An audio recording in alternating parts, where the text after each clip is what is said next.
नमस्कार दोस्तों, आप सभी का स्वागत है हमारे YouTube चैनल शारदा क्लासेस में। आज हम यूपी बोर्ड के मैथ के पहले चैप्टर परिमेय संख्याएं के अभ्यास दक्षता अभ्यास के अभ्यास 1A के प्रश्नों को हल करेंगे। तो चलिए शुरू करते हैं आज का वीडियो।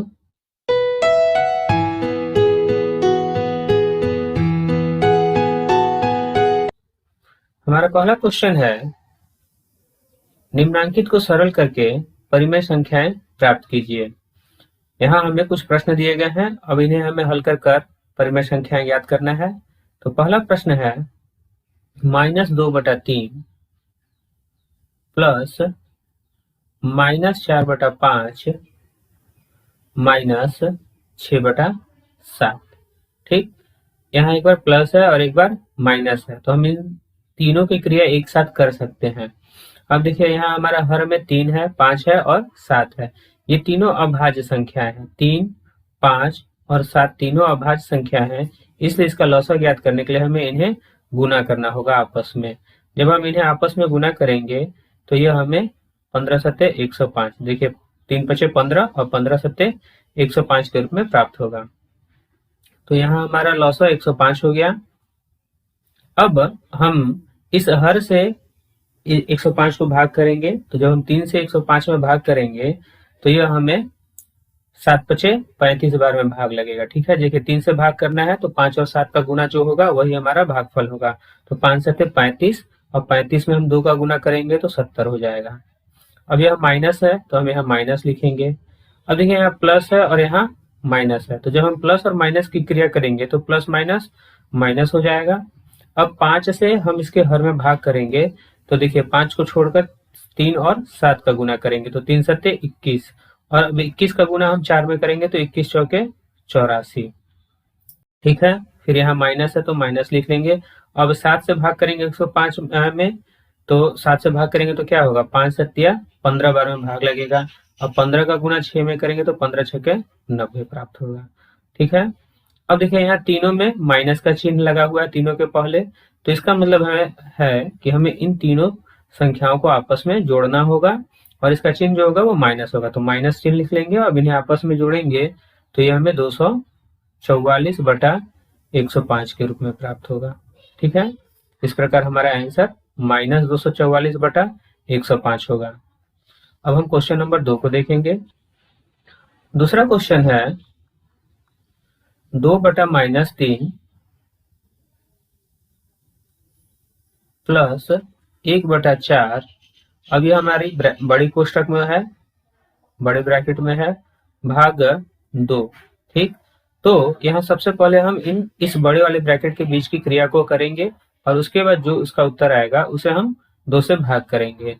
तो हम यहाँ देख रहे हैं कि हर हमारा ऋणात्मक है, तो सबसे पहले हम इस हर को धनात्मक कर लेंगे, तो इसे हम -2/3 प्लस 1/4 के रूप में लिख सकते हैं। ठीक है, भागा 2। अब देखिए हर हमारा यहाँ 3 और 4 है और दोनों क्रमागत संख्या है, तो जब क्रमागत संख्याओं का लौसा ज्ञात करना होता है तो हम इन दोनों को गुना कर लेते हैं। तो इस प्रकार हमारा लौसा जो होगा वो 12 होगा, एलसीएम हमारा 12 होगा। ठीक है, तो हम यहाँ 12 लिख लेंगे। अब हम 3 से भाग करेंगे 12 में तो 4 बार में भाग लगेगा और 4 का गुना -2 में करेंगे तो -8 हो जाएगा। प्लस अब 4 से भाग करेंगे 12 को 3 बार में और 3 का गुना 1 में तो 3 प्राप्त होगा। ठीक है, भाग 2। अब -8 से +3 को घटाएंगे तो हमें -5/12 प्राप्त होगा। अब देखिए यह भाग है तो भाग को हम गुना में बदल सकते हैं। जब भाग को हम गुना में करेंगे तो भाग के बाद जो परिमेय संख्या है उसका व्युत्क्रम हो जाएगा। तो 2 को जब हम उल्टा करेंगे तो यह हमें 1/2 के रूप में प्राप्त होगा। अब देखिए यहाँ अंश हमारा -5 है और 1 है, हर हमारा 12 और 2 है, तो इसमें कहीं ऊपर नीचे भाग नहीं लगेगा, तो हम इनका गुना कर लेंगे। तो गुना करेंगे तो यह -5/24 के रूप में प्राप्त होगा और यही हमारा आंसर होगा। ठीक है, तो हम क्वेश्चन नंबर 3 को देखेंगे। तीसरा क्वेश्चन है -3/5 गुना 35/-12। यह हमारा बड़े कोष्टक में है। अब इसमें भाग करना है 1/14 से, तो चलिए पहले हम इसे हल कर लेते हैं। तो इसे हम -3/5 गुना 35/-12 के रूप में लिख सकते हैं, भाग 1/14।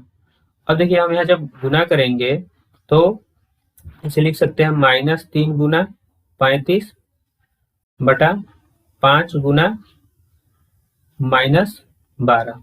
ठीक है, अब माइनस से माइनस कट गया, 3 से 12, 3 एकम 3, 3 चौके 12, 4 बार में, और 5 से 35, 5 एकम 5, 5 सत्ते 35, 7 बार में भाग लग जाएगा। अब यह भाग है तो हम इसे गुना लिख सकते हैं, और गुना लिखने के बाद हम इसे व्युत्क्रम करेंगे तो यह 14/1 के रूप में प्राप्त होगा। अब जब हम इनका गुना करेंगे तो यह 7/4 गुना 14/1 के रूप में प्राप्त होगा। अब हम 2 से 4 को 2 बार में और 14 को 7 बार में भाग कर सकते हैं। अब अंश का गुना हम करेंगे, 7 गुना 7 तो 7 सत्ते 49, और हर हमारा क्या है, 2 एकम 2, तो हर हो जाएगा 2। इस प्रकार हमारा आंसर 49/2 के रूप में प्राप्त होगा। ठीक है, अब हम क्वेश्चन नंबर 4 को देखेंगे। चौथा क्वेश्चन है -5/9 -1/-3, यह हमारा बड़ी ब्रैकेट में है, गुना 5/2। तो हमें पहले इन दोनों को घटाने की क्रिया करना है, और उसके बाद हम उसमें 5/2 से गुना करेंगे। अब हर हमारा यहाँ ऋणात्मक है तो इसे हम पहले धनात्मक बना लेंगे। तो हम इसे -5/9 -1/3 के रूप में लिख सकते हैं। ठीक है, गुना 5/2। अब देखिए यहाँ हर हमारा 9 और 3 है, और 3 के टेबल में 9 आता है, 3 के पहाड़ा में 9 आता है, इसलिए हमारा एलसीएम जो होगा वह 9 होगा। तो हम यहाँ 9 ले लेंगे। अब 9 से 9 में भाग करेंगे एक बार में, 1 का गुना करेंगे -5 में तो -5 ही होगा। अब देखिए यहाँ भी माइनस है और यहाँ भी माइनस है, तो जब माइनस और माइनस की क्रिया करेंगे तो माइनस माइनस का गुना होकर क्या हो जाएगा, प्लस हो जाएगा। 3 से 9 में भाग करेंगे 3 बार में, और 3 का गुना 1 में करेंगे तो 3 प्राप्त होगा। इसे हम 5/2 के रूप में ही लिखेंगे। अब -5 में से हम +3 की क्रिया करेंगे तो यह हमें -2/9 के रूप में प्राप्त होगा। यहाँ गुना 5/2।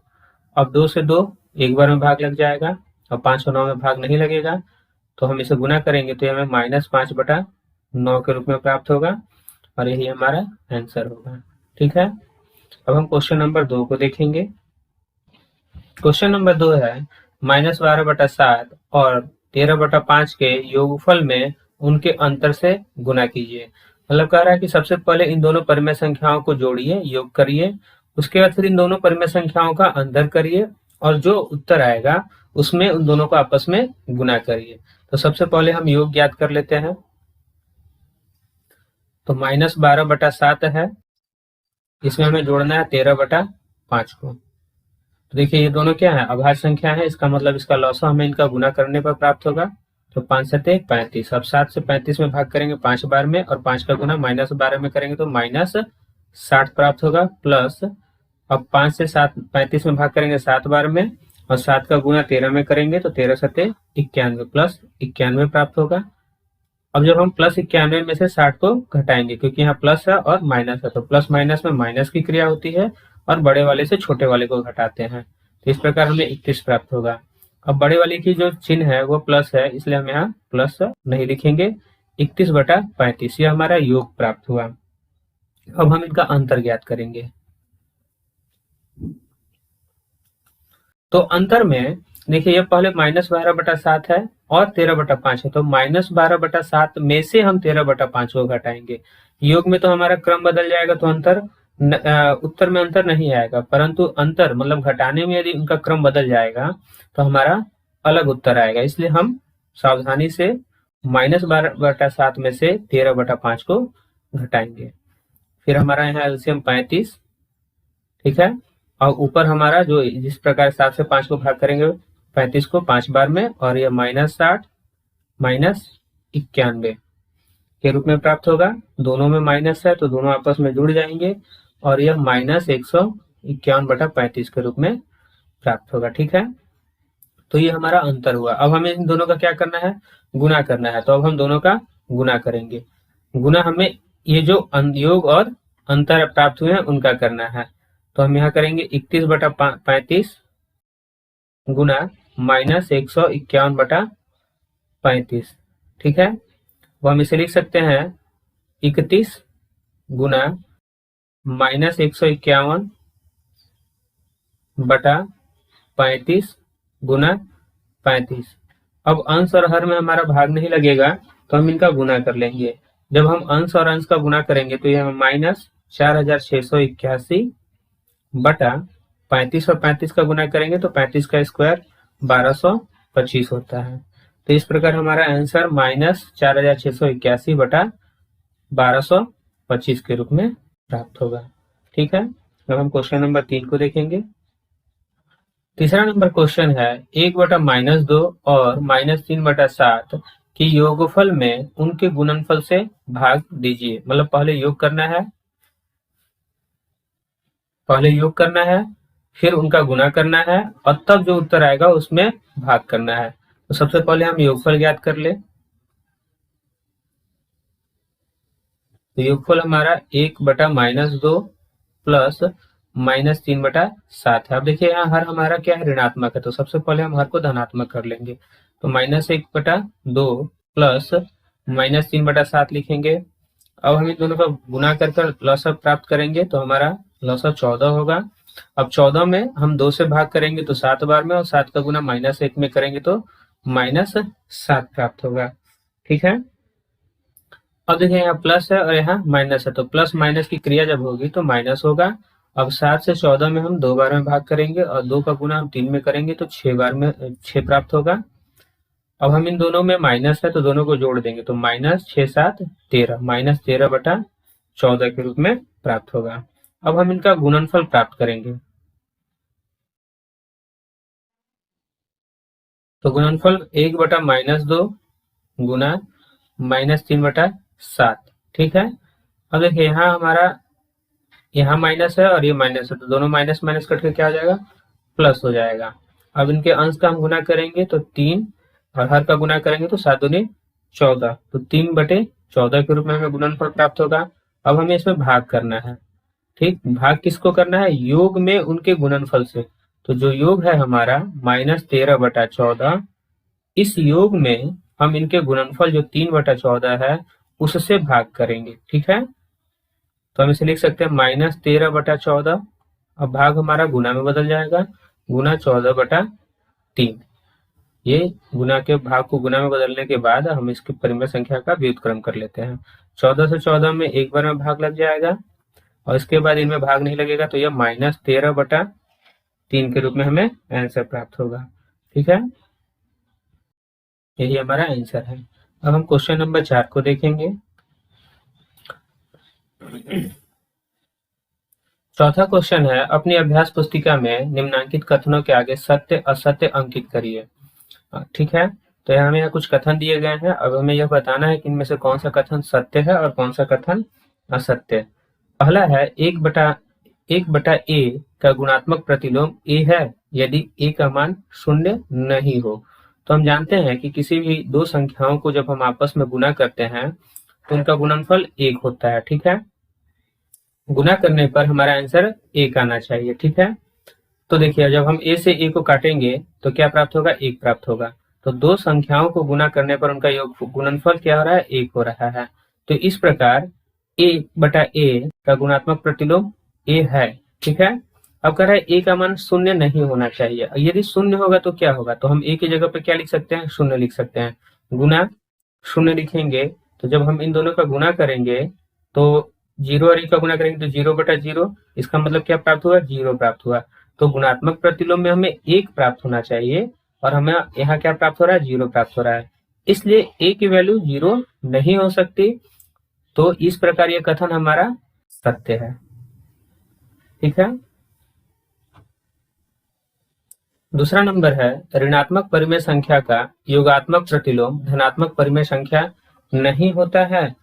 अब देखिए योगात्मक प्रतिलोम क्या होता है कि किसी भी दो संख्याओं को जोड़ने पर उनका योगफल 0 होता है। ठीक है, जैसे कोई परिमेय संख्या a है, इसमें हम क्या जोड़े कि हमारा योगफल 0 प्राप्त हो जाए, तो हम इसके लिए यह जो परिमेय संख्या है उसके चिन्ह को बदल देते हैं। जैसे a है प्लस में तो इसका -a लिखेंगे। ठीक है, अगर -a होता तो हम इसके चिन्ह को बदलकर क्या लिखते, +a, और दोनों का योगफल हमें 0 प्राप्त होता है। तो कह रहा है कि ऋणात्मक परिमेय संख्या का योगात्मक प्रतिलोम धनात्मक परिमेय संख्या नहीं होता है। देखिए यह ऋणात्मक परिमेय संख्या है और इसका योगात्मक प्रतिलोम क्या है, धनात्मक है। तो इस प्रकार यह कथन हमारा असत्य है। अब हम तीसरे नंबर प्रश्न को देखेंगे। तीसरा प्रश्न है, एक को शून्य से भाग देना संभव नहीं है। तो यह कथन हमारा सत्य है, ठीक है, क्योंकि किसी भी संख्या को हम शून्य से भाग नहीं दे सकते हैं। चौथा है, शून्य किसी परिमेय संख्या का गुणात्मक प्रतिलोम नहीं है। तो यह भी कथन हमारा सत्य है। क्यों? कि गुणात्मक प्रतिलोम में दो संख्याओं का गुणनफल 1 होना चाहिए। जैसे a है तो इसमें हम 1/a से गुना करेंगे तो हमें आंसर 1 प्राप्त होगा। अब यदि a की वैल्यू अगर शून्य हो तो किसी भी संख्या में अगर हम शून्य से गुना करेंगे तो हमारा आंसर क्या आ जाएगा? शून्य आ जाएगा। इसलिए शून्य किसी भी संख्या का गुणात्मक प्रतिलोम नहीं होता है, इसलिए कथन हमारा सत्य होगा। तो इसी के साथ हमारा यह अभ्यास कंप्लीट हो गया। अब हम नए वीडियो में अगले अभ्यास के साथ मिलेंगे।